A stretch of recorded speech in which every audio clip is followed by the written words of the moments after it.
going to learn some new vocabulary. These vocabulary are crucial to you because these can help you describe people's personality. Also, you can talk about relationships in a better way. So these are very important words.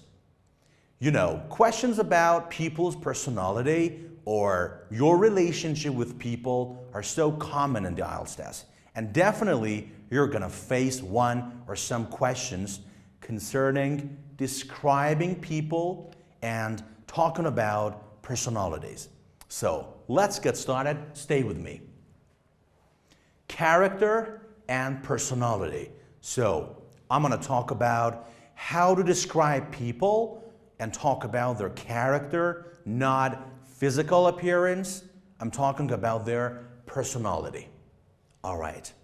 Look at this picture. Can you describe these people? And can you tell me what things make a big difference between people in these pictures? That's right, facial expressions. All right, look at them, please. Can you find an easygoing person? A person who's fun, who doesn't take it so hard and different things? Can you find such a person here? Can you find an assertive person, a very self-confident one? Okay, so we already learned something.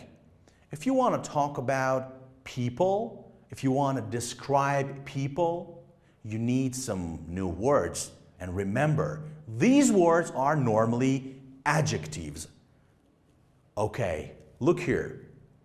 In this table, there are 16 very important and very practical adjectives you need to learn. These can help you score higher in the IELTS test. So I want you to pause the video right now. Look them up in your dictionary and try to find a good synonym or a good definition. So pause the video, look them up in your dictionary.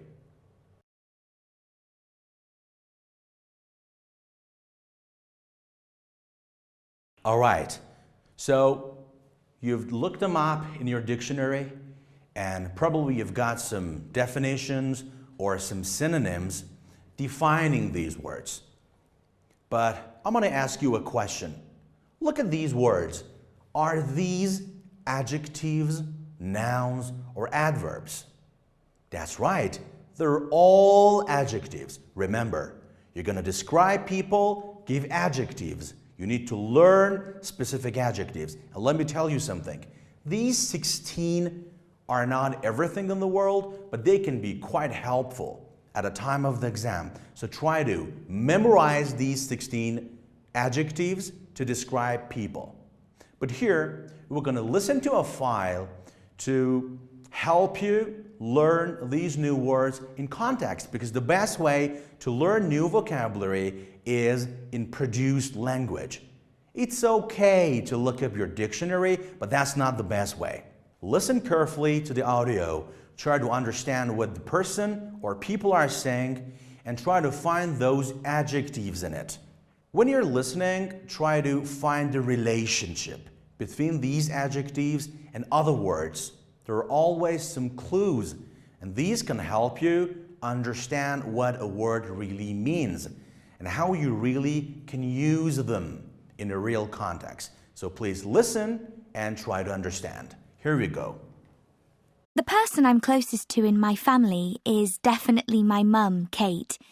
We've always got on and we hardly ever fall out. I know that's unusual. She's really outgoing and sociable. She's always going out with friends and colleagues. Everyone thinks she's good fun. I look up to her because she's so hardworking. She never sits still and she works long hours. She can be a bit impatient though. She gets annoyed when her colleagues aren't as efficient as her. I take after her in that. I'm impatient too. And she's oversensitive, often getting offended for seemingly no reason. 2. My cousin Kieran and I grew up together. We were inseparable. He was so creative. He'd always think of new games we could play and make up these stories to make me laugh. I was constantly amazed by his open-mindedness as well. He was never judgmental. I wish I could be like that. Unfortunately, we grew apart, slowly but surely, and by the time we went to uni, we weren't in touch anymore. I haven't seen him for years. It's really sad. I would blame it partly on the fact that he's not very reliable. So, for example, if I email him, he won't respond.